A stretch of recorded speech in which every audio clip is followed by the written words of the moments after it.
In 2019, Capital One suffered a breach that exposed the personal data of over 100 million customers. The attacker, a former AWS engineer who exploited a misconfigured firewall to access a cloud storage bucket. But here's the key detail. She didn't break in using the stolen employee login. Instead, she leveraged privileged credentials tied to a machine identity. These were credentials automatically assigned to an application running on a server, sitting quietly in the metadata of a cloud instance. Once inside, this machine identity had unrestricted access to highly sensitive files, far more than it needed to do its job. This wasn't an isolated case of a misconfigured setting. It was a systemic oversight. Machine identities operating with wide open access and minimal oversight, all outside the radar of traditional access management reviews. Our KRI in focus is number of machine identities with sensitive data access, and this is what it reveals. When a company tracks the number of machine identities with access to sensitive data, they're essentially trying to measure how exposed they are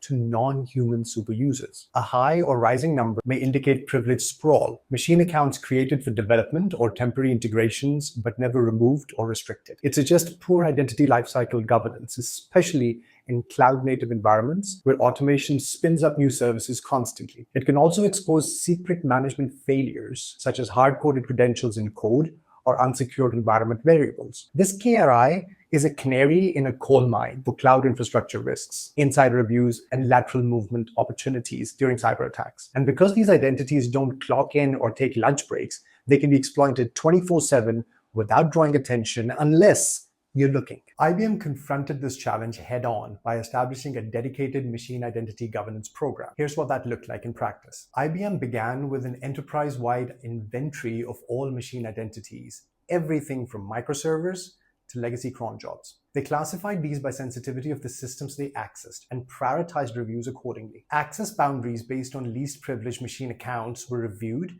and refactored to follow strict least privilege principles. For example, a data ingestion script could no longer read all files in a customer database.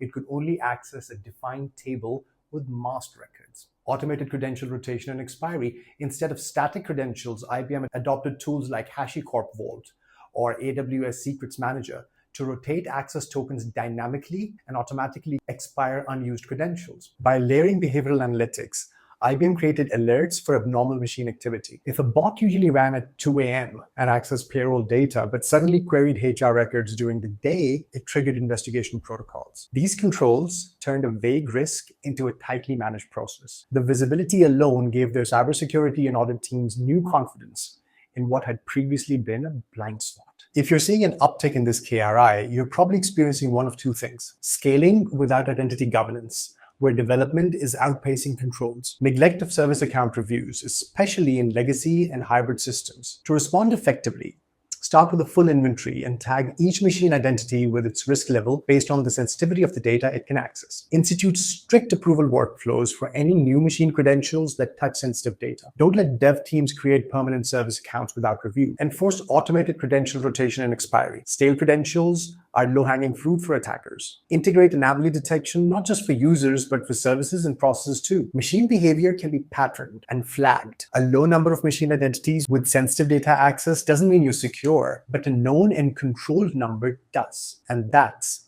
what this KRI should help you achieve. Stay sharp and keep on auditing.